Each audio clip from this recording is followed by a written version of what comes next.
Hi there, I'm Jill Conrath from What's Really Possible, and I'm here today with Carlos Quintera, who's the leader of EKG Power out of South Carolina. Thanks for being here today, Carlos. My pleasure. Delighted to be here. Yeah, well, I'm glad you're here too, because we're going to talk about the great divide in our country, in our world, in our cities, in our families. We're going to talk about the great divide and what we can do about it. So, what's your perspective on the great divide? Well, it's easy to be overwhelmed. 64% of people, according to Robert Middleton, say that they absolutely overwhelmed with all the stress and anxiety that they have. But when you think about the Great Divide, we really need to look at it from different contexts to try to organize it in a bit, because we're being bombarded by so many comments and statements. So I look at it in this variety. The ones that come to mind to me is the political divide, certainly. That's a big one. The perspective on the difference in divide from economic perspective. Yes, and that's growing, by the way. I mean, if you take a look at any research on the economic divide, the rich are getting richer and the rest of us are not. And education, Yes. difference in education all over the world. So gender is a big one. I mean, the women have made such a phenomenal advancement the last several hundred years, but it's still infinitesimal compared to what it needs to be. And let me just say, it's not just women and men anymore. We have many other identifications that people would do it, which is causing more divides. Absolutely. No question. I think the other thing I see, there's urban divide, urban and rural divide. It's like people from cities live in different worlds than people who live in the outlying areas and the Great Plains versus the big metro areas. It's a very different life and a very different set of beliefs in those different areas.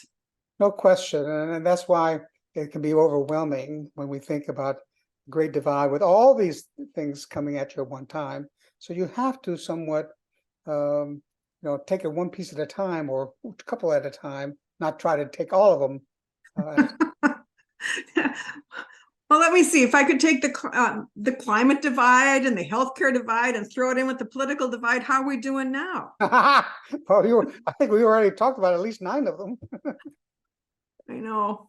I think that's what's really so hard. And like you said, it's coming at us from every direction with social media, television, any place that you go, there are people who are strongly espousing their beliefs, which you may or may not believe in, and it just makes people madder.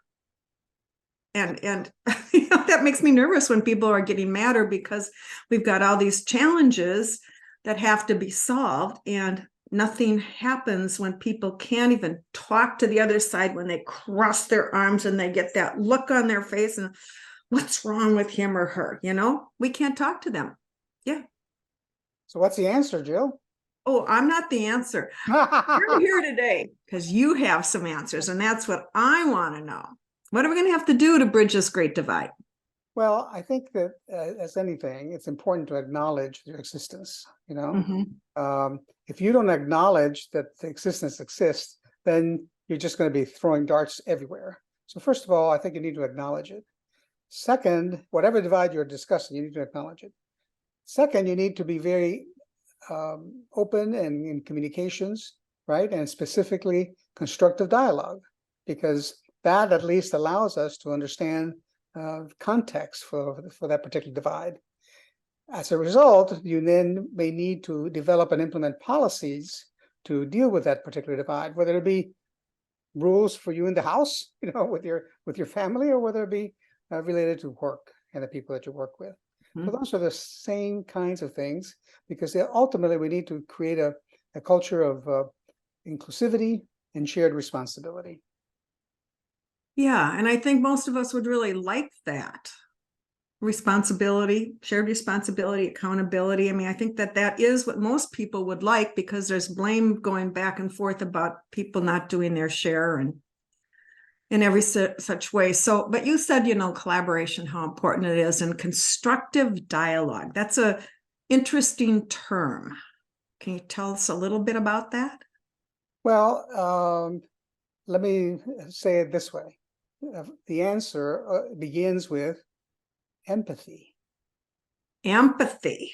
Empathy, because when all EKG, by the way, stands for empathy, kindness, and gratitude. It does. And I want to point that out because everybody else thinks it's a medical term, and you're not a medical doctor like that. You are somebody who's trying to heal the rifts between all of us. Well, empathy, kindness, and gratitude are very powerful, but it begins with empathy. It begins with empathy, because that's where things need to begin. Yes. So, how would you define empathy, and what's your philosophy around it?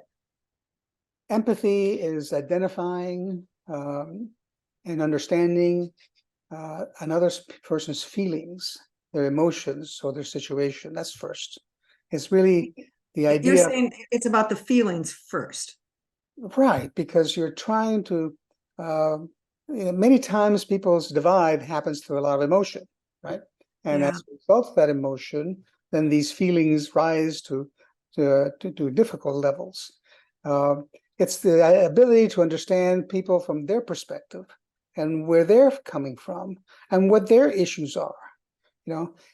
Understanding others' needs is very critical. And in the process, we want to be able to communicate with compassion and truly caring, because that's part of the whole idea of why empathy is such a powerful skill and such a powerful absence with many people today. Yeah, I don't think we're seeing a lot of empathy. I think we're more seeing a lot of anger and people trying to talk each other into their beliefs, and that's not working so well. Right. So that's a little bit of a intro into how we get started.